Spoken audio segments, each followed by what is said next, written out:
بسم اللہ الرحمن الرحیم۔ سوال یہ ہے کہ نئی شادی شدہ جوڑے کو اپنی زندگی کی بنیاد کیسے ڈالنی چاہیے؟ میں اس سوال سے ہی سمجھوں کہ شادی تو ہو چکی ہے، اب کیا کریں؟ ایک تو یہ ہے کہ شادی اب ہو گئی ہے، اب شادی کو سیکھ بھی لیں۔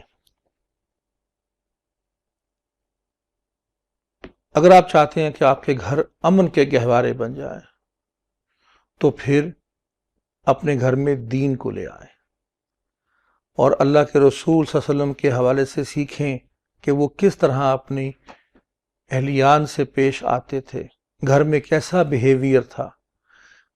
بچیاں بھی سیکھیں کہ وہ حضور سے کیا سلوک کرتی تھی اور سبقت لیں۔ مرد آپ صلی اللہ علیہ وسلم کا عمل، ان کا بیہیویئر گھر والوں کے ساتھ اس کی نقل کرنے کی کوشش کریں۔ یہ فرمایا انہوں نے ہی صلی اللہ علیہ وسلم کہ تم میں سے بہترین شخص وہ ہے جس کا سلوک اپنے اہل عیال سے بہترین ہے۔ بچیاں اس میں سبقت لیں کہ جیسے ازواج مطہرات آپ صلی اللہ علیہ وسلم کے ساتھ پیش آتی تھیں، ہم اس طرح پیش آنے کی کوشش کریں، دین کو ہدف بنائیں، دین کو مقصد بنائیں۔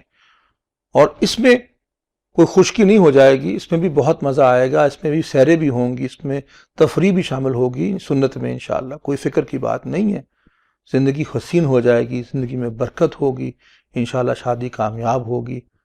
میں آپ کے لیے اور تمام بچوں کے لیے اور جوڑوں کے لیے دعا گو ہوں کہ اللہ تعالی ہماری جوڑوں کو، ہماری شادیوں کو، ہمارے بچوں کے لیے، سب کے لیے باعث برکت بنا دے، دنیا میں بھی اور آخرت میں بھی۔